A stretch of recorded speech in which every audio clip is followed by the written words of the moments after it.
Hey, what is up, everybody? It is Uncle Matt here for our now traditional Friday night live stream. And tonight it is all about professional wrestling because it is Wrestling Christmas this week. It is WrestleMania week. Tomorrow we've got WrestleMania Night 1. Huge card lined up for that.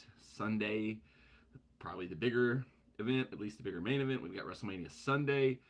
But already this whole week there's been nonstop wrestling going on. It's one of the great innovations that's come along with the growth of WrestleMania is the fact that all the independent companies, all the smaller companies go to whatever the city is that WrestleMania is in and launch shows. I'm watching on delay the Ring of Honor Supercard of Honor right now. I'm up to the Mark Briscoe Samoa Joe television title match. This show's been awesome so far. Commander versus Vaquinho was insane. Last night I watched Josh Barnett's Bloodsport. Very different from your normal professional wrestling, but an entertaining show and a nice change of pace from the normal professional wrestling you usually see. After Ring of Honor, I'm going to watch Joey Janela's Spring Break. That should be pretty cool. I just got done watching the Go Home episode of SmackDown. Tomorrow, I'll watch NXT. I'll probably watch the Hall of Fame replay tomorrow because I don't think I'm going to have time to watch it tonight because I'm going to be exhausted after all this other wrestling. And then obviously we got the big show of it all. We got WrestleMania 39. They've dropped the numbering over the last few years. I think somewhere along the way I read somewhere that Vince McMahon made it seem like it was old to put the number on it or something like that. Like people like that's so dumb. But now they just put like a little theme on it every year. This year they've used before. It's WrestleMania Goes Hollywood. Richard Greenberg asks, is Impact Wrestling still around? Yeah, it's kind of dropped down in terms of where it kind of like ranks in the major, wrestling sphere. For a long time, obviously it was number 2 to WWE, but that's a place pretty comfortably held by AEW now. Impact's probably it's in a weird spot. It's not really an indie, but it's kind of below AEW, kind of below Ring of Honor. It's got a good TV deal. Actually, Richard, a Canadian, it's interesting you would ask about that because it's owned by Anthem Sports, which is a large Canadian company, if I'm not mistaken. So it's got a lot of roots, a lot of ties to Canada. I think they're actually doing a big show in Canada sometime soon. I believe it's Impact Rebellion. But yeah, still going. They're still doing stuff. It's actually, I don't get to watch it that much, but from what I've read about it, it's actually better than it was for a long time because a long time it was stuck in the mud of repeat old WCW stuff, repeat old WWE stuff. So, but it's kind of new, kind of original, using a lot of young talent now from everything I've read and heard about it. But I don't get a chance to watch it because there's only, so much time you have in a day. Like, there's like 20 hours of WWE in a week. There's 3 to 4 hours of AEW, and I don't even watch all of that. So, that even more is just a little bit too much, But a week like this, when it's WrestleMania week, when all these cool shows are going on all at the same time, that's a week where I'll like set some time aside to watch some stuff. Oh, he knows the owner, Leonard Asper. Yeah. My main way of keeping up with what's going on in Impact is I listen to a podcast that Brian Alvarez of Figure Four Wrestling Observer Online does with Lance Storm.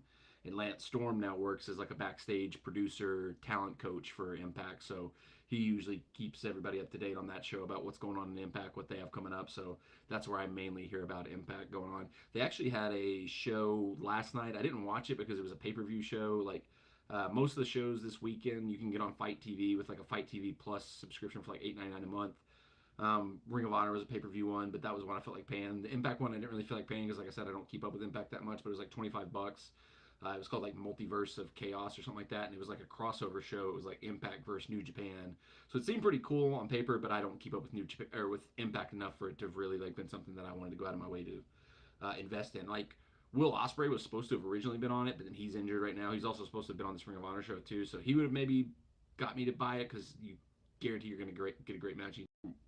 Will Ospreay's on the card, but once he was kind of off of it, I kind of didn't really pay much attention to it. Asking his Ring of Honor back in the company, it's as close as it has been in a while. Like obviously Tony Khan bought it a year or two ago, and it was kind of somewhat used. He started to bring the titles and the champions on to AEW television, but they didn't have their own kind of television presentation. They've done a handful of pay-per-views in the time since he's bought it. But about a month and a half ago, they relaunched the Ring of Honor like television show, like their weekly television show, as something they stream on the Honor Club, their streaming service that they used to have. They revived that, and they put their weekly show on there on Thursday. since that back towards being more of a standalone company and not just being something that kind of pops up from time to time on AEW. Like they've moved a lot of the champions from not appearing on AEW anymore.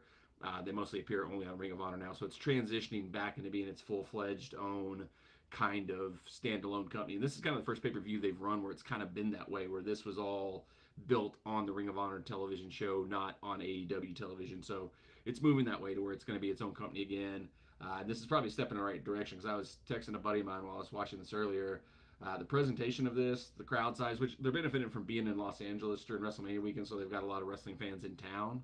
But I mean, the presentation of this, the crowd size of this show, Supercard of Honor, is 100 times better than any Ring of Honor show I've ever seen before. You know, they used to do like the small venues, the Hammerstein ballrooms, little places like that, and the production quality was never that great.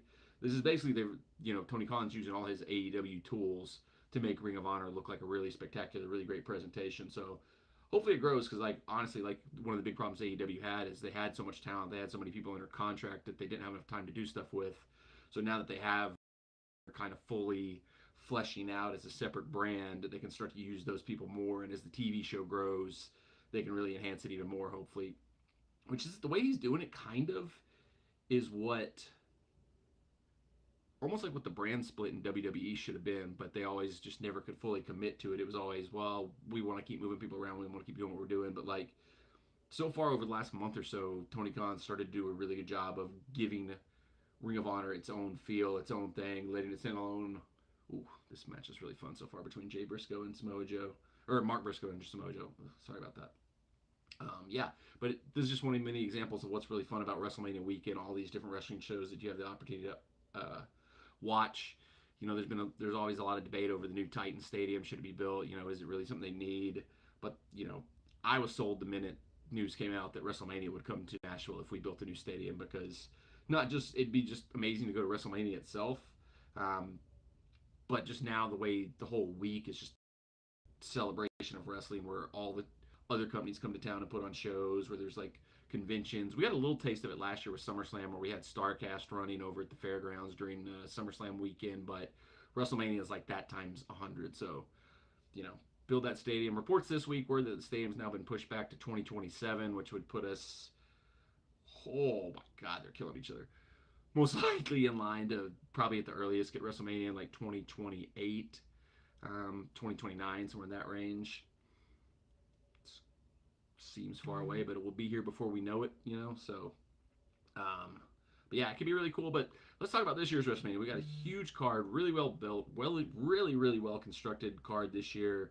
I mean, since Triple H took over shortly before SummerSlam last year, the booking, the planning, the structuring of everything for WWE has just been like light years ahead of where it was under the like latter years of Vince McMahon, where he was clearly losing his mind, losing his focus, losing his, you can't expect a 70 plus year old man to necessarily have his finger on the pulse of like what's good in any industry. That like when I'm 70, if I'm still here, I definitely don't think I should be running a wrestling company. I don't think I should be running anything when I'm 70. Like I hope when I'm in my 70s, God willing, if I'm still around, I'm sitting on a beach somewhere sipping margaritas, just like enjoying the oils of my many years of labor. I don't want to be running. I mean, it'd be nice to be a billionaire, but I mean, I don't want to be doing anything like that. So so it's no offense to the older people. Like that's not like a anti-ageist thing. It's just like I don't think anybody that old should be doing anything like that, running the country. But this year, WrestleMania, it's the first Triple H WrestleMania. There are reports, rumors that Vince McMahon's starting to get his fingers back into things a little bit, but that's neither here nor there. Let's start with with night one. The interesting thing about night one is there's a lot of debate, a lot of conjecture about what the actual main event for night one is going to end up being, because we know what it is for night two, but night one they've announced the card, but they haven't announced what's main eventing night one. And there's a lot of debate. There's been a lot of rumors going back and forth for a while. The rumor seemed to be that it was going to be Charlotte Flair and Rhea Ripley, because they wanted to have a women's match main event, because they had kind of started doing that for a while, where one night would be main evented by the women, one night would be main evented by the men. And then last year they had two men's main events on the two nights of WrestleMania, so they felt like this year they had to go back to women, men. But there's been reports in like the last 48 hours that they've shifted away from that, because The Usos match with Cammy. That's a good team name for them, Cammy. Kevin Owens and Sami Zayn has gotten so hot. It's caught so much fire. It's basically the second biggest program they have going right now between Roman Reigns and Cody Rhodes that it should main event night one. And it is lined up on to be on night one, but we don't know what the official main event's going to be. So that's going to be interesting to see what they ultimately go with. I personally think it should be the Usos versus Kevin Owens and Sami Zayn because that's the match that's gonna everybody's gonna be there for on that night. And no offense to the ladies, the Rhea Ripley Charlotte Flair feud's been great. Rhea Ripley's been on fire. Her whole deal with Dominic Mysterio and the Judgment Day. But if you don't main event with what the main thing people are there to see is, you risk losing the crowd, especially in like a town like Los Angeles, which no offense to Los Angeles, but they don't have the best reputation for sticking around. There were people have even said that going back to WrestleMania 12, which was in Los Angeles, people were leaving during the Bret Hart Shawn Michaels match just because they had come to see the return of Ultimate Warrior was the main thing they wanted to see on that show. And when they didn't get it, they were just like, oh, we'll move on. We'll go do something else. We'll leave for this. So, especially like now, there's two nights of WrestleMania. If there's people who are sitting there at the show and they're like, we got to come back and do this all over again tomorrow night. Let's get out of here. Let's go home. Let's get to bed. Let's rest up for tomorrow night, night two.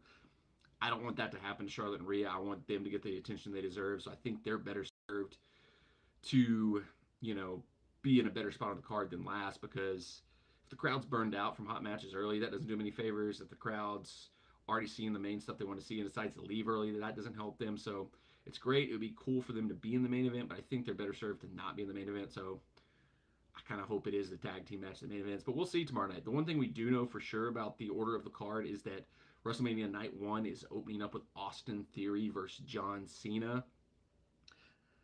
I did a little, if you didn't see it already, I did a video earlier this week where I did simulations of some of the top matches in WWE 2K23, and I did this one. And when I simulated it in WWE 2K23, it ended with Austin Theory winning by countout. I don't suspect that's what's going to actually happen tomorrow. It feels like there's no way there's any result that could possibly happen, but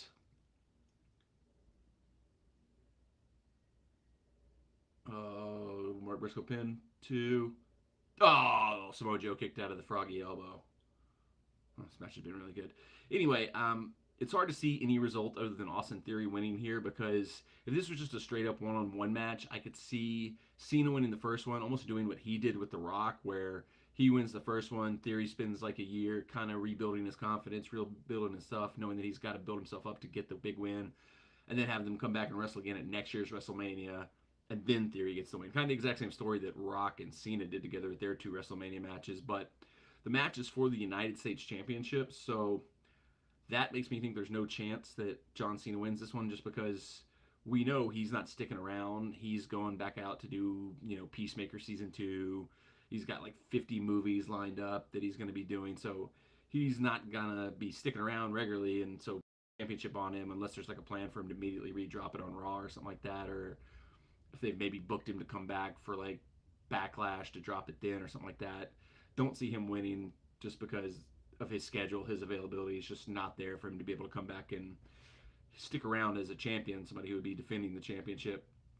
So it makes all the sense in the world, because, oh wow, Samoa Joe tapped out Mark Briscoe. I didn't see that coming. That's honestly shocking. That's a spot where, the big sentimental victory tribute match for Mark Briscoe.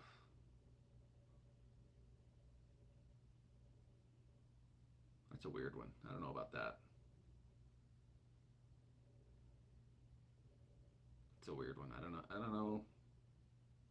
Thought for sure that's one where you got to put Mark Briscoe over, but Samoa Joe wins, retains the Ring of Honor television title. Caught off guard by that.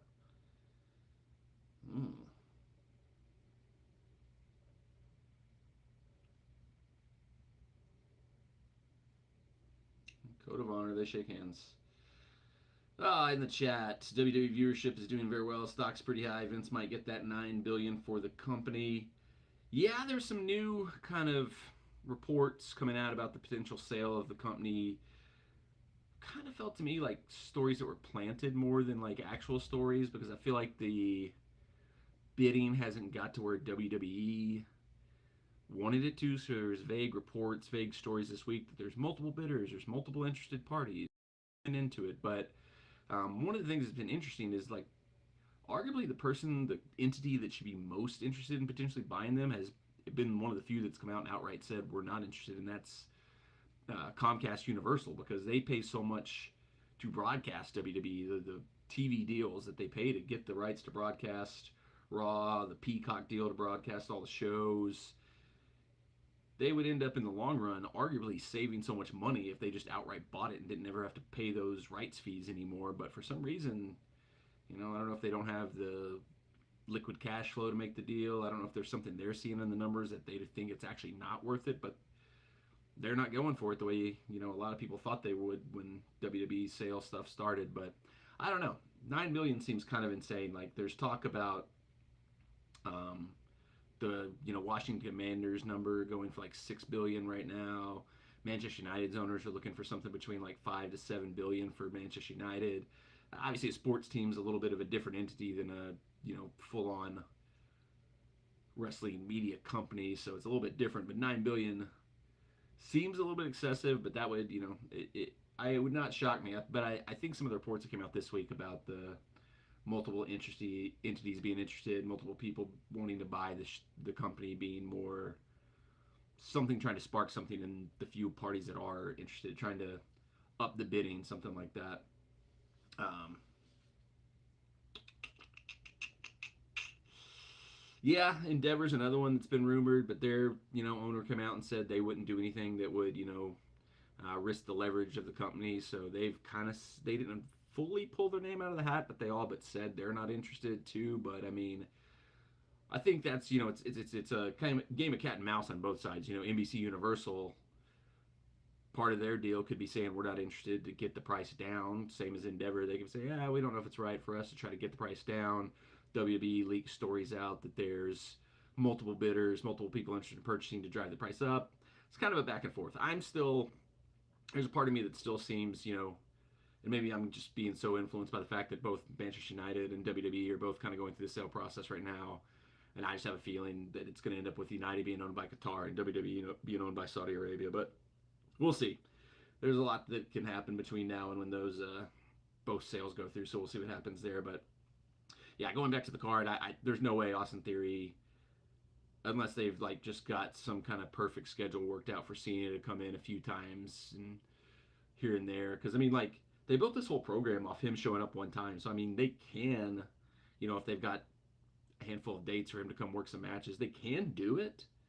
Because I mean, he came into the one TV, the one Monday Night Raw in Boston, and the rest has been like Theory on TV or video packages building up. John Cena hasn't been on TV doing anything, so I mean, not ideal situation to have one of your champions not around that often, but they've done it before. Roman Reigns kind of works a limited schedule over the last year and a half, and it's not really affected anything. But I just don't see it happening. I think this is Theory's win. They keep setting him up to be one of the next stars that they're building up here. All right, the next match. This is not necessarily the order. This is just I'm reading this straight off like Wikipedia, so this is just like worth the list in order they have. Seth freaking Rollins versus Logan Paul. And I'll tell you what, I'm pretty sure this is going to be a match that Seth Rollins wins, because Logan Paul's been saying this is his last contracted match with WWE. So I mean, you certainly wouldn't put him over if you don't have him guaranteed to be coming back to doing more with the company. Although like last year, they said they had him agreed to a multi-year contract, but now he said this is the last match on his contract, so the whole thing there is kind of confusing. But what I would like to see happen is I would like Logan Paul to win this match, and it be kind of a wake-up call to Seth Rollins that his stupid, kind of goofy, weird outfit, cackling, weird, persona is not working, that he needs to straighten out. He kind of alluded to it a little bit in his promo this week. He said, if I can't beat you, then I'm the joke. So I would like to see him lose and realize he needs to fix his character, fix his deal, and go back to not being Seth freaking Rollins, go back to being just Seth Rollins, the demons or the Beast Slayer, the cool babyface that he was until it all got ruined by his feud with Bray Wyatt a few years ago. So that's what I would hope would happen. But if this is really the last official contracted match Logan Paul has, you would 100% expect that Seth Rollins is going to win it, and it's going to because Seth Rollins. I think we're going to eventually get a rematch with him and Cody at some point in time. So getting a big win over Logan Paul would set up that. So the outcome I want is Seth Rollins loses and realizes he has to change things up. But I think the more likely scenario is he wins and does the thing. It's like, oh, I don't get that. I guess it's kind of like maybe the way the Yes chant got over, but I don't understand how everybody got so into singing his song that he went for that. His whole character is he's supposed to be this annoying, arrogant, a-hole heel, but because everybody got really into singing his song, he became a babyface. And it's the stupid. I hate his character. I hate everything about his character, and I hope he loses this match and it makes him change his character. But I don't think that's what ultimately is going to happen. Next one I've got on the list is Trish Stratus, Lita, and Becky Lynch versus Damage Control, Bayley, Dakota Kai, and Io Sky. I mean, it feels like you bring back the legends, you give them the big win on the big stage, but Damage Control has kind of gotten just bobbed out, just beaten ruthlessly throughout this whole feud. I mean, they've lost almost every match in the feud. They got the one time they kind of got a little bit over on them was when they beat up Becky Lynch and didn't even have the match with Bayley and Becky Lynch that one Monday Night Raw. But Becky's always won every match she's had. They won the tag team titles from Damage Control. They kind of beat Damage Control at every turn. So unless this is supposed to be where you break up Damage Control, if Dakota Kai, because they even kind of alluded, Becky's promo this last week was directed at Dakota Kai saying, or Io Sky saying, hey, you're better than this group. You're one of the best wrestlers in the world. Now you're just a lackey. So maybe there's a storyline here where they lose again and it leads to them breaking up. Io Sky turns on Bayley. You can do a Bayley Io Sky feud, something like that. But I mean, if that's not the direction, if you're moving forward, Damage Control still being together, they probably have to win this match. And another reason I think they might win this match is right now we have 7 announced matches for night 1 of WrestleMania, but only 6 for night 2. And that could be a case where Roman Reigns and Cody Rhodes is going to get extra time, so they have one less match that night. But it also could be a situation where there's an unannounced match, a planned match for night 2 that's not announced yet. So you've got Becky Lynch and Lita as tag team champions. I don't think Lita's planning to stick around for a long time. I think she came back to work this program and do this match and to do a WrestleMania thing. I don't think she's back to be there regularly, to be a full-time worker. So you would think her and Becky have to drop the belt sometime relatively soon, if not here in this period. I guess maybe the next pay-per-view. But I could see Damage Control winning here, leading to a tag team title match on night 2 between, I guess, Dakota and Io and Becky Lynch and Lita, and then they drop the belts back to them. But there's also been rumblings that the tag team titles are eventually going to go to Ronda Rousey and Shayna Baszler, who are involved in WrestleMania. So maybe they win here, retain here, and then sometime in the near future they drop it to Ronda and Shayna. But there's another issue that derail that. I'll get into that a little bit later when we talk about the Ronda Shayna match. But I think Damage Control has to win unless you're breaking them up, because they've just been on the losing end of everything in this feud. So for them to have any credibility, anything to build on, anything to go forward with, they kind of have to win here. Next one, WrestleMania Men's Showcase Fatal 4-Way Tag Team Match. This is just one of those matches to get a few extra guys on the show who weren't going to be on there. A lot of good people in here, so I'm sure they'll be really entertaining. Braun Strowman and Ricochet versus the Street Profits versus Alpha Academy versus Viking Raiders. So you got, 6 to 8 of of really high-level workers in there. The other 2 guys, Strowman, he's not a high-level worker, but he knows what to do. He knows how to be a big man. He knows how to do his stuff. His tag team with Ricochet has been, fairly entertaining recently. So there'll be really good spots in this match. It'll be really entertaining. I'm sure it'll be really well worked. But ultimately, I don't think it matters who wins. I don't know if, because there's nothing, on the line here. I guess they could set up whoever wins to be in line for a team title match at some point in time. So, but I guess if I was going to predict somebody to win, I'd predict the Viking Raiders. Because it always feels like every WrestleMania, it always seems like all the faces should win all the matches. Because it's the biggest show, the happy show, the culmination of so many feuds. The faces should always win. But you got to have some heels win. You can't have just every babyface win every match. And this is one that would make sense for, the heels to win. Because the Viking Raiders have been pushed really hard since they kind of got repackaged and had Valhalla, whatever that girl's name is, or Sarah, whatever her name is, put with them. They've been really presented really strongly lately. They're somebody that hasn't been as in the mix for the tag team titles as some of these other groups were, so they could win here and eventually be set up for whoever the tag team champions are after WrestleMania as a good opponent. So I'll pick the Viking Raiders in that match. Next one, Rey Mysterio versus Dominic Mysterio. People have been saying, and I don't disagree, outside of the Bloodline storyline, this maybe has been the best storyline in all of WWE lately, and it's the culmination of it to finally set up the match. When Rey finally punched Dominic, it was an awesome moment. I'm sure they'll have a really great match. Dominic Mysterio has been very impressive. I mentioned Lance Storm earlier. Lance Storm trained Dominic Mysterio. A little bit of synergy of conversations we had there. I think obviously Dominic has to win this match. So I'm going to say Dominic wins because, he's the guy on the rise. They're trying to build him up. They're trying to make him one of their new stars. I've loved his little post-prison gimmick where he's like Razor Ramon reincarnated and he's talking about what life on the inside was like when he was like probably in like a, well, I mean, he wasn't ever really arrested, but in storyline, he was in like a holding cell for like maybe like 2 hours in like a county jail and probably wasn't even in there with anybody else. But the whole way it's been presented, the whole story of him being this hardened criminal now has been really good. But makes sense for him to win here.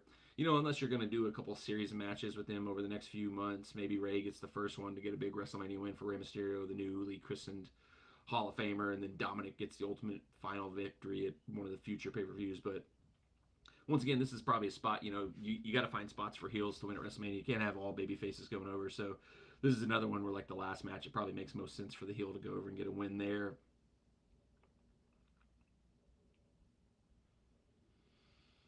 Richard Grimmer says, aren't legends' jobs to put over the young talent? I think in most cases. But, it's interesting. Chris Jericho talked about this a lot, like about where he what kind of the stuff that led him to kind of look to leave WWE is that at a certain point, it's just always the legends putting over the young talent. It becomes predictable, and also the legends kind of lose their luster. If you kind of already know that every time a legend faces a young guy, the legend's going to win, or the legend's going to lose, then the whole nature of the legend putting over the young guy loses its luster because it's just a given thing. It's kind of like a good example. Like there's ways you can do it to where you make it into a longer story than just like a one-off match thing. Like I said earlier, like the Rock Cena one, that was a really good example where going into their first match, I was 100% sure John Cena was going to win that match because it was just, it's The Rock coming back for one last match. He's going to put over Cena, raise his hand and be like, the torch has been passed. And then The Rock won. It was like, oh my God, The Rock won the match. I can't believe that. I never saw that coming. Turns out The Rock's sticking around a little bit longer. He ends up coming back, winning the WWE Championship one more time. The next year, Cena has kind of built himself back up. Cena gets his win the next year. If you follow New Japan, it's interesting timing on this conversation because right now, Tanahashi is wrestling Daniel Garcia. Tanahashi and Okada had this legendary feud in New Japan where Tanahashi was essentially the John Cena, The Rock, the Hulk Hogan of New Japan. He was their biggest star. He was the ace. He was the man. He was kind of the guy that rebuilt New Japan Wrestling to its like highest heights it's been to in years. And Okada was the young guy chasing him for years. And they had like a series like of 3, maybe 2, 3. I don't remember exactly how many matches there were where Okada got a shot at Tanahashi and he failed. And he got another shot at Tanahashi. You're like, this is the one. This is the time where he gets it. Tanahashi's finally going to go down, and Okada failed again. So by like the 3rd, 4th match, whenever it was, when Okada finally beat Tanahashi, when he finally overcame him and finally won the big match against Tanahashi, it was just that much more significant because it really established, Tanahashi wasn't just this old, legend who'd been doing it.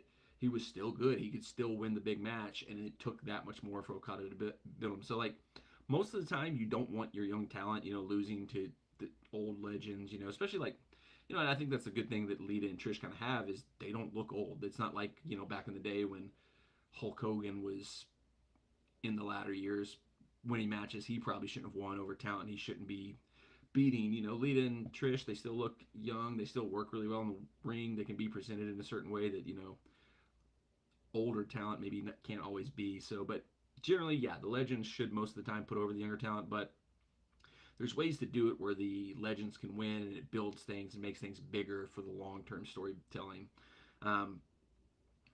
Speaking of long-term storytelling, this is one that I don't think this was the original plan for WrestleMania, but it worked out really well to kind of complete a long-term story. You've got Charlotte Flair versus Rhea Ripley for the SmackDown Women's Championship. I think it was 3 years ago, 2020, I think it was the COVID WrestleMania. Charlotte Flair had won the um, Women's Royal Rumble, and they were in the process of trying to, like, it was when they were really trying to make NXT a big deal. They were trying to make NXT be the thing that could kill AEW. They were going head to head with AEW with NXT. So to elevate NXT, they had, instead of Charlotte challenging for the Women's Championship SmackDown as the Royal Rumble winner, she chose Rhea Ripley for the NXT Championship. Now this is another one. This is weirdly similar to what we were just talking about, where Charlotte was kind of the established person. Rhea was the big female star on the rise, and kind of your brain told you, Charlotte's a made woman. She doesn't need to win this match. She's the biggest, female star they probably have outside of Becky Lynch, and they certainly present her in a bigger way than they do Becky Lynch. But Becky Lynch is clearly the bigger star to the fans. Um, and so it was like, oh, they'll give the win to Rhea because Charlotte's not really going to go to NXT or anything like that. So Rhea gets the big win over Charlotte, gives the rub to the whole NXT brand, gives Rhea the rub, helps elevate her. And then Charlotte beat Rhea Ripley, won the NXT Championship, and actually sort of was NXT for a little while. So it kind of was a complete curveball, threw you for a loop. But now here we are 3 years later, finally getting the return match, because that was the thing at the time. Is eventually it was like, well, Rhea's going to come back and beat her eventually. Rhea has to come back and beat her eventually. It went away for a while. They never come back together. And now here we are 3 years later. They're coming back together. The rematch is on. And I think it makes sense, that Rhea Ripley wins here because she's been on such fire over the last few months. Like, she's been, probably the most over female performer there is. Becky's still a big star. Charlotte's still a big star.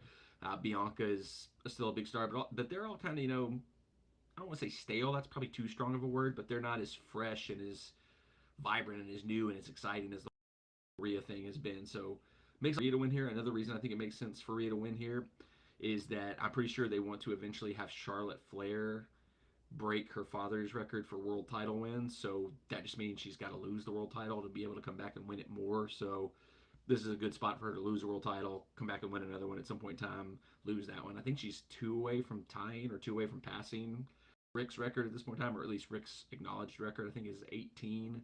I think she's on 16, maybe. I don't know. But I think they want her to eventually pass his record on the women's side. So she has to lose the title to be able to do that. So this makes all the sense in the world for her to lose it here to Rhea Ripley. Now, the last match on night number 1. This is the one I said I think should be the main event because it is the hottest, second hottest 1A, 1B storyline feud they've got going right now. It's the Usos defending the undisputed WWE Tag Team Championships against Kevin Owens, Sami Zayn. Their reunion, so awesome, so well timed, so well built by WWE. I mean, like, it's crazy. Like, this time last year, I remember, like, coming into WrestleMania and was like, it's a good show. Be some exciting matches, but the stories, I could have cared less about most of the stories. There really weren't many stories. Like, we had Brock Lesnar versus Roman Reigns for the 700th time. The only new wrinkle was that it was to unite the titles. But now we've had these long-term stories, these well-told long-term stories. And this is the culmination of this one. No way, Sami Zayn and Kevin Owens don't win this. I mean, it would make zero sense. This is one where if somehow Kevin Owens and Sami Zayn don't win, Vince McMahon somehow pulling the strings again, because that's a very Vince McMahon thing to go that Sami Zayn guy looks like a homeless guy. He shouldn't be the tag team champions. These Usos, they look like $1 million. And the fans think we're going to give this guy the belt, so let's do the other thing. So there's just no scenario I see where Kevin Owens and Sami Zayn don't come out tag team champions. And that's going to be the biggest pop of the night when they win. So it should go on last because you want to end with the biggest pop, the most exciting moment you possibly can. And that would be the biggest one you can get on night 1. Question in the chat: will Cody Rhodes win in the main event? We're getting there. Let me blow through the last. So we got 6 matches announced for night 2. Like I said, I think that could mean we might get a surprise impromptu match on night 2 that we haven't had announced yet. But it could just mean there's matches here that they're going to give more time to. First one we have listed: Gunther, Sheamus, Drew McIntyre triple threat match for the Intercontinental Championship. This match is going to be, if you like just big, brutal guys just beating the holy piss out of each other, this is going to be the match for you. Last year's Gunther-Sheamus match was one of the best matches WWE's put on in years. So now you're throwing Drew McIntyre in the into the mix. Another big hoss who's just going to throw himself around and beat the holy whatever out of the other 2 guys. This match should be awesome. Another one that's been really well built. It could be just a, let's find a way to get these 3 guys on the show type match, but they really found a storyline to put them together where Sheamus, the story is The Intercontinental title is the one title in WWE he's never won, so he's desperate to win it. He came so close in his first match with Gunther, and he's been trying to get back to another match with Gunther. And he's been a friend and in a tag team with Drew McIntyre. And now they're in this triple threat match, and Sheamus feels like Drew McIntyre's creeping in on his territory. He's trying to steal his dream of winning the Intercontinental title. So they're mad at each other now. So you've got this triple threat thing where it could be 2-on-1, but now Sheamus and Drew McIntyre have reason to be mad at each other. Gonna be an awesome match.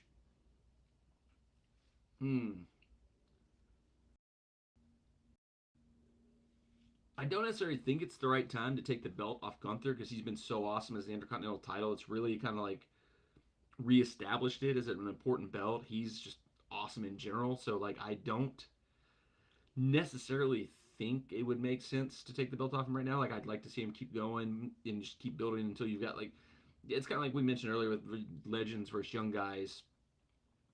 When you have somebody who's held the belt as long as he's held the belt, whoever beats him is going to get a huge, boost off of beating them. And like Sheamus isn't necessarily a guy who needs that boost, needs that elevation. Like another young guy on the roster beating Gunther to kind of get a little boost, a little elevation would like probably be better in the long run. But the whole story has been Sheamus is just like he's chasing this dream of getting the one last title he's never won, the Intercontinental title. So for like a WrestleMania moment, a WrestleMania dream come true, it makes all the sense in the world for Sheamus to win and complete the journey.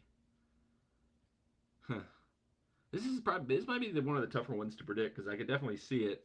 I could also see like Drew McIntyre stealing the pin over Sheamus. Like you could do a scenario where like Drew McIntyre pins Sheamus, and so Gunther keeps his strength because he didn't lose. Nobody pinned him. Nobody beat him. And then you set up Drew. I don't know if you want to turn Drew heel because he's been really solid as a babyface for them for the last few years, but you could set up Sheamus and then have to chase Drew. I don't know. There's a lot of ways you can go in this one. It's going to be a great match no matter what. I'll say Sheamus is going to win because that's the WrestleMania moment you can create is Sheamus having his big moment where he fight. And he's our Nashville guy. He's our Nashville SC brother and Nashville SC supporter, season ticket holder. My Nashville guy, Sheamus. Drew McIntyre, I think, lives here too, though. So they're both Nashville guys. But Sheamus is the one going to all the Nashville SC stuff. So he's in with us. He's, a member of the family. So I'm going with the family. We're going Sheamus finally wins his first ever Intercontinental Championship. It's crazy he's never been Intercontinental Champion. He's like had every belt. He was like a guy who would like randomly have the U.S. title back when they were just throwing those belts around like they didn't matter. So how he never got the Intercontinental title is kind of insane. I think he gets it here. Hell in a Cell match. Edge versus Demon Finn Balor. Rumors that Edge is going to be wrestling in this match as his Brood personality. So it's going to be Brood Edge versus Demon Finn Balor. It'll be a good match. It's two guys who always bring their, working shoes when they have a big match on a big show like this. Hell in a Cell is, interesting in like the modern years because, obviously the wrestlers are obviously a lot smarter these days. The company's a lot smarter in terms of what they'll let the wrestlers do.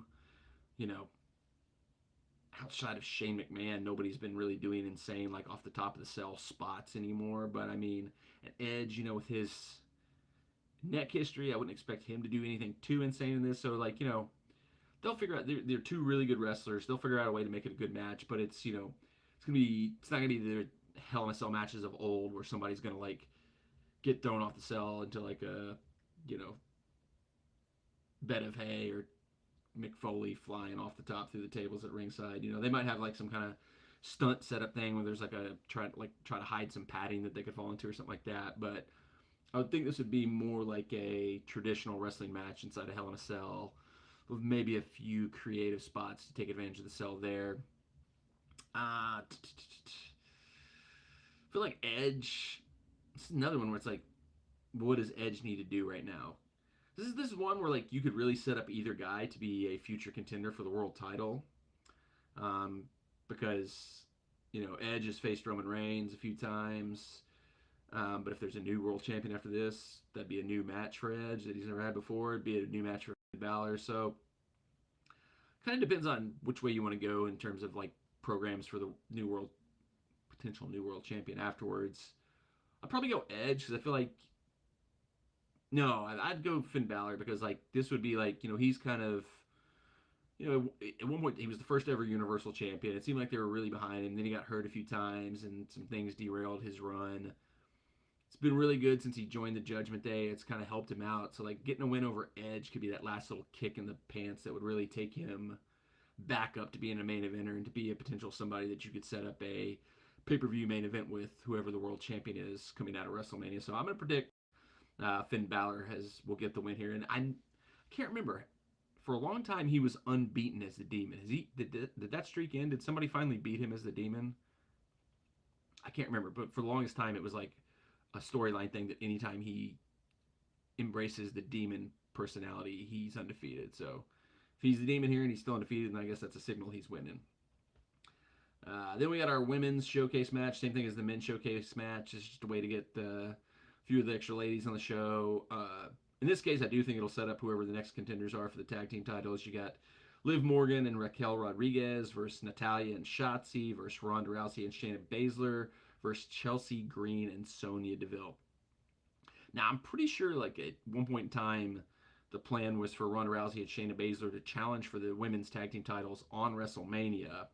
But Ronda Rousey is working with a broken arm right now, so probably shifted her into this match where there's a lot of other people in it, where she doesn't have to do a whole lot, where she can maybe come in, do a handful of spots, and be protected and be safe. But with that being said, I don't know that necessarily sets them up to be able to go for the tag team titles after this, because I'm not a doctor, but I don't think your broken arm's going to heal if you just keep wrestling nonstop with it broken. I think she's going to have to take time off and let it heal properly. So I can see why she would want to get through WrestleMania, do the WrestleMania match, get a big WrestleMania match with her best friend, and then maybe take the time off after WrestleMania and come back later. So if they were going to be next in line for the tag team titles, I'd pick them to win this handily, but I think she's going to have to take time off after WrestleMania to let her arm heal. So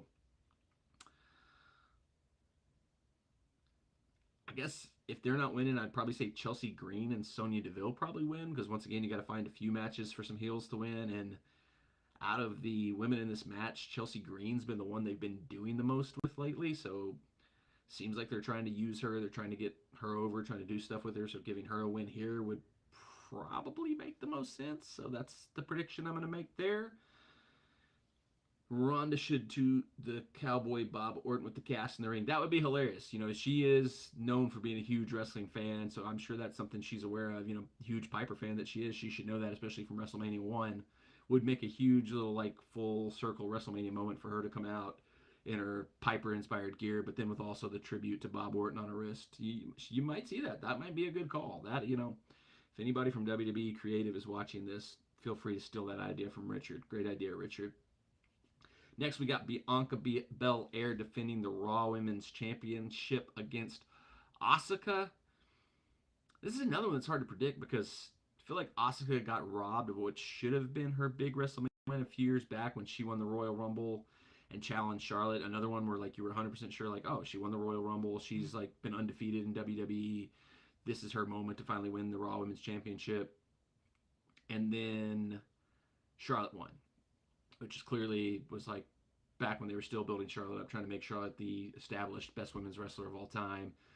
And to them, it wasn't like, the idea wasn't, oh, let's give a big win to Asuka. It was, oh, when Charlotte beats this undefeated woman, that's going to be huge for Charlotte. So Asuka's due a big win at WrestleMania, but Bianca Belair, like, really has been great as a champion. She's going on a year. She won it at last year's WrestleMania, so she's going on a year as champion. Like I said, it's stale's too strong of a word, but it's definitely feels like something needs to be freshened up with her. So I don't know if you want to keep the belt on her, because she's been good as the champion. Could you do a heel turn here? Because it has been kind of a face versus face build where neither one of them is really a heel. So could Bianca go heel and do something heelish to retain the title, and maybe you come back and Asuka beats her in a couple months later or something like that? Feels like Asuka should win here to get her big moment, but I mean, Bianca's been, one of the best women performers over the last few years, and they've definitely been doing a lot better job of putting the champions on the people that should be champions, and not just like hot potato, everybody gets a turn being a champion type thing. They've been putting the belt on the people that really deserve to be champions, and that kind of fits Bianca. So like I don't know that it would necessarily, she hasn't done anything to say that the title reign of hers has run out of steam and it should come off of her, but I don't know. That's a hard one to predict. I'll go with my gut and say Asuka wins the title. Lesnar versus Omos. This one is kind of like weirdly like one of the matches I'm most excited about, even though it's probably just going to be terrible because Omos just can't do anything. And Brock Lesnar, for as fun and as talented he is, I think he's definitely better when he works with people who know what they're doing. I mean, most wrestlers are. That's kind of a stupid statement for me to make, but I think this has a chance to be an absolute brutal disaster because, like, the odds of Brock Lesnar getting frustrated with almost not being able to do anything and Brock Lesnar just starting to potato him, Brock Lesnar just dropping him on his head multiple times, just actually starting to beat him up in the ring is a real possibility and it's something I really think we can see and I'd be very excited to see because angry Brock where he starts kind of bullying his opponent, like starts kind of like laying the shots in a little extra, if you know what I'm saying, is always fun. Um, but if I was going to predict somebody to win, I would predict almost to win because I think I could see them wanting to set him up as once again somebody that could potentially be a contender for a world championship, but in more of the vein of like the way like they used to have like set up people like Earthquake to challenge Hulk Hogan or King Kong Bundy to challenge Hulk Hogan. Just make a big monster for the strong super baby face to be able to overcome. I think that could be the direction they may be moving with Omos. Is I feel like I'm giving away my prediction for the main event, but I think the superhero babyface is going to need some monsters to conquer, and almost could be that. And there's also rumors that Lesnar, this might be the last match he's currently got on his WWE deal, so he doesn't really um, have anything necessarily guaranteed to be coming up with WWE beyond this. So that would make sense for him to put over Omos to let Omos go on to maybe be a big monster for the future world champion to challenge. Um, and Brock's always better when he goes away for a little while and comes back. The more he's around, the kind of specialness of him and awesomeness wears off. So it's always better for him to go away for a little while, and then when he comes back, everybody's really excited to see him again. And he doesn't need to win every match that he has. Unless you're like planning on him, to be a contender, which he doesn't really need to win to be a contender. Like last year, like he lost to Roman Reigns at WrestleMania clean in the middle of the ring, and then he just showed back up right before SummerSlam. I was like, I'm back. I'm the new contender for no reason. So he doesn't need to win matches to be somebody that you can put into a world title match. So he can lose this, go away for a while, come back like around SummerSlam or Survivor Series or something like that, and be a challenger for the world title. Almost wins this. It kind of gives him a little bit of a kick in the pants, a little bit of a boost to maybe move him in that direction. So, but yeah, I'm excited to see how much of a beautiful disaster how much this match could potentially just fall apart and turn into chaos. So one of the most exciting matches for me on WrestleMania for that reason. Then we're at last one, the main event. Roman Reigns, 900 plus days as WWE champion, defending against the American Nightmare, the prodigal son come home, Cody Rhodes, for the undisputed WWE Universal Championship. Everything points to Cody Rhodes winning this. They've pushed him to the moon since he returned from AEW. They've set him up nonstop to be the new big star, the new big hero. Everything makes sense for him to win it. The one sort of weird kind of outlier that makes me think there's a slight chance he doesn't is Roman Reigns is, I think, within a month or less of hitting 1,000 days world champion. So does somebody in WWE decide that's something they want? Because obviously, it's no secret they've been working on making him their next great star for the last like decade. And it's just only started working in like the last 2.5 years. So are they ready to pull the plug on it after it's finally been successful? They've been trying to get this guy, Roman Reigns, to be their top star for 10 years.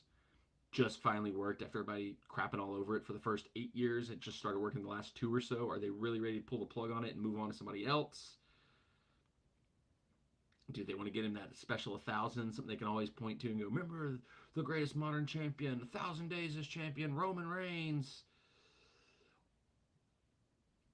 But you only get one WrestleMania a year. You only get one chance to give somebody the big moment, the big signature opportunity.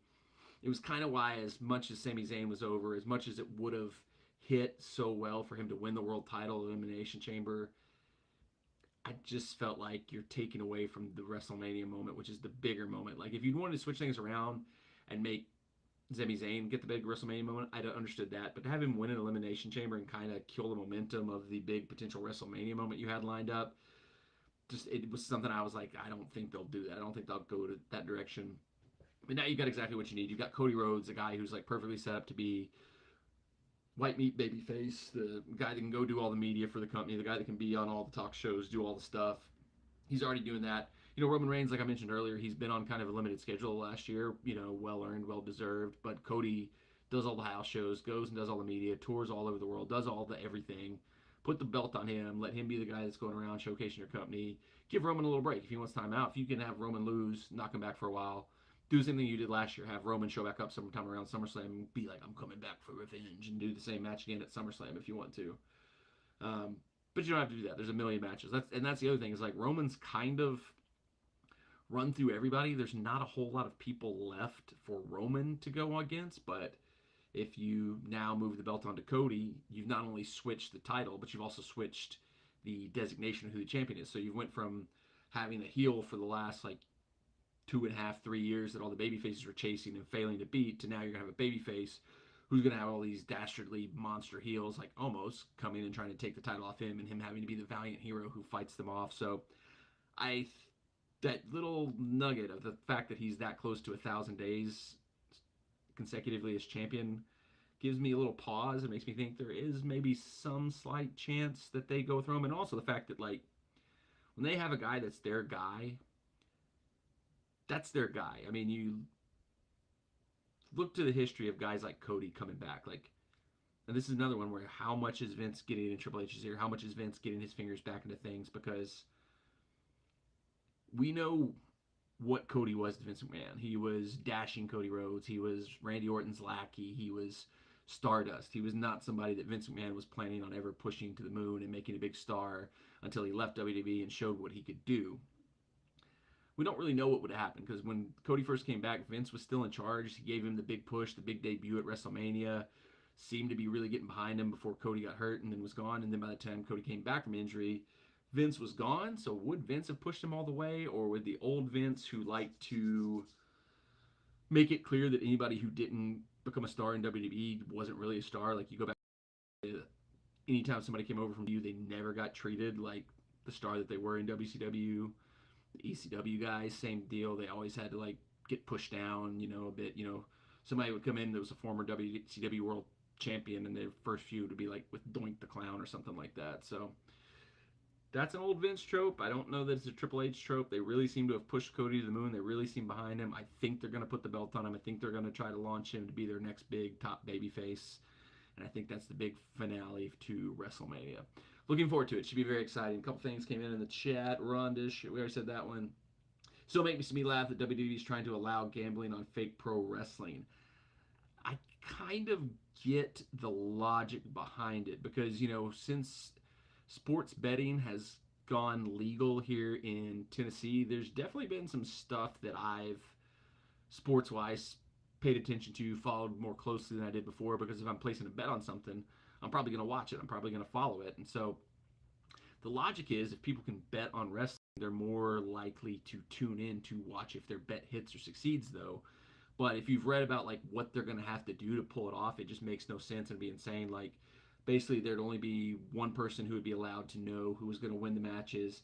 They would have to submit that winner to the betting, not commissions isn't the right word, but the betting regulators to the head of the event. So like tonight, if betting was legal right now, if it had all been passed and they could have betting on WrestleMania, they would have had to tell the regulators in the states that allow it 3 months ago who was going to win the match between Roman Reigns and Cody Rhodes. And nobody within WWE outside of maybe 1 to 2 people would be permitted to know that result. Because the risk is if it gets out, if it leaks, people can get free money basically if they can find out who's going to win a match. That's one of the things that always used to be a thing because they've had betting overseas for a while, like offshore betting, websites. You could bet on wrestling, and the thing that was always funny is you could sort of find out who's going to win the matches before by looking at the odds shifts, because the odds would kind of in the weeks building up to a wrestling event would kind of be based on kind of the prediction of who you would expect to win, and then a day or two before the show, there'd be crazy odd swings because everybody in the company would start to find out who was planned to win each match, and they'd start going betting, which would cause the odds makers to have to adjust the bets and stuff like that. It's always been crazy, but to try to do that legitly would just so compromise the way they book, the way they plan things out. They'd be just locked into whatever their plans were, and it would also affect the wrestlers' ability to build their stories because like they don't necessarily tell the wrestlers in advance that far who's going to win. But I think in the biggest storylines, they probably give them some kind of indication of the way it's going to go because that helps in terms of what kind of promo they're going to do. Like, they probably don't want Roman to overly bury Cody in his promos because if Cody's going to win, they want him to come out of it, over and bigger and still a big deal. They don't want him to have just like been completely buried and humiliated by Roman throughout the whole thing. So it's a weird thing. It sounds like weirdly more possible than it should, but we'll see what happens with that. That's it for WrestleMania. I'm really looking forward to it. Super, super excited for it. This Ring of Honor show has been awesome. They're having this really great tag team ladder match right now. It's been awesome. Great show. I'd recommend you buy the replay if you're looking for some wrestling to watch outside of WrestleMania. Um, yeah, I've got big plans for tomorrow though. I'm gonna get my dual TV set up. I don't know if I've showed it sometimes on the channel in the past when I've done this. We've got like a spare TV that I'll usually put out by our pool or put out on the deck when I'm grilling if I want to watch out TV, like when the weather's good, stuff like that. It's kind of our backup TV, our outdoor TV. But every once in a while, when there's like two huge things that I want to watch, both on a full size TV, I'll set up a dual TV setup in my little, you know, man cave here. That's my plan. Is I'm going to set up one TV with WrestleMania and one TV on the Nashville SC Orlando City match, which I'm so disappointed. 2 years in a two, well, I mean like multiple years in a row now. Like Orlando is the one game above all games that I really want to do a road away day for Nashville SC because if you follow the channel, Orlando is like my favorite place in the world to go to because of Disney World and Universal Studios. So to be able to go down there to see a Nashville SC match and then do all the other stuff that I love do in Orlando all at the same time is a dream. But every year the Orlando game has been on a date when there's no way I could feasibly make the travel work with my work commitments and other things. So be watching from home, be excited to see the boys down there. Hopefully we can right the ship. We've had a rough couple of weeks, the lack of scoring threats has really kind of proven to be the issue we were all concerned it was going to be. We're really like going to be creeping up on CJ Sapong, our starting striker, going a full calendar year without a goal. I think like last May was the last time he scored a goal. So we're coming into April. He's got 1 month to score a goal to avoid going a full calendar year without scoring a goal, which is ridiculous. First, I mean, like MLS isn't like the highest scoring league in the world, but I mean, it feels like it has been this year though. It's been insane. Like people have blown up the goals other than Nashville SC, but like I can't imagine any other scenario, any other team, any other league in the world where your starting first choice striker could go 11 months to a calendar year. 11 months is insane as it is, but if he goes a calendar year without scoring a goal, that's insane. I haven't heard any injury updates today. I don't know if there's any chance we'll get Randall Leal back, but I mean, we desperately need him back, an extra kind of creative playmaker in midfield who can help set things up because right now Hanny just feels like he's having to do too much. He's having to run around. He's having to try to do everything, and he's just not got the help he needs. So if we can get Leal back, that would be huge. But I don't know. They've seemed like they're really kind of taking their time with him just because the injury he suffered was a recurrence of an injury that was bothering him during preseason. So it seems like they're being extra cautious with his return. And last week he hadn't even returned to training. So I think even if he returned to training this week, Gary's kind of methodology seems to be they have to be back for at least 2 weeks in training before he'll even start to bring them back into the team. We saw that recently with Anibal Godoy. He was training for I think 2 weeks before he made the bench of a roster. So be nice surprise if we saw Leal, but just given the trajectory of the way Gary's kind of managed people come back from injuries, I wouldn't expect it. So gonna be a tough game, but it's interesting. Orlando was a lot of people's. They were one of the hot picks to be a rise this year, but they've kind of struggled out of the gates. A few draws, haven't got some of the results you would have expected them to get. But our form right now, our struggles right now, our inability to really create and generate goals is, you can't. it's going to be troublesome. Like, we're the clean sheet streak we had was only going to last so long. So hopefully, it's two teams looking to figure something out. Maybe that'll like create a good balance where both teams can kind of spark something and get something out of each other. And Nashville SC can come out and get a result. I don't know. Hard to predict right now because until we see more attack generated, it's hard to predict anything for this team. But I'm excited to watch the match. It'll be fun to have. Oh crap! The Ring of Honor show must have ended because I was running it behind, and now my screen says stream has ended. Replay of the event will be available soon. Crap! That sucks. Why didn't you just let me keep watching till the end? That sucks.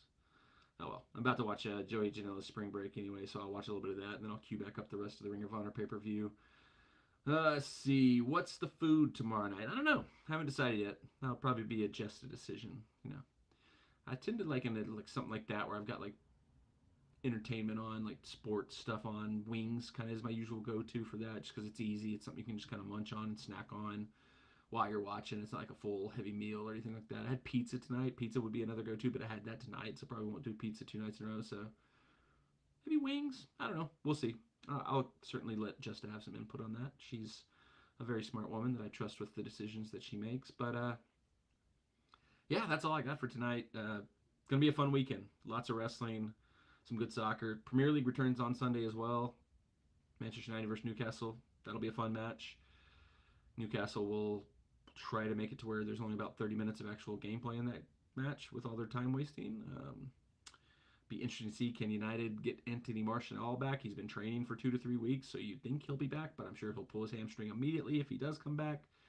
Rashford had an injury that made him miss the international break with England, so certainly hope he's fit and ready to go because he's been on fire for United. But yeah, a lot of fun stuff coming up this weekend. I'm looking forward to it. We'll definitely have some videos coming out covering, recapping everything that happens this weekend. Not really sure exactly how I'm going to do it. I don't know if I'm going to do like just like a kind of sit down chat recap or if I'm going to kind of like video along as I do stuff. But definitely be some videos recapping all the fun stuff from this weekend. So if you haven't already, please make sure you subscribe to the channel with the bell turned on for notifications so you never miss any updates in the future. Appreciate you watching, whether it was live or on replay. We'll be back with more in the future. It's WrestleMania season, baby. Let's go.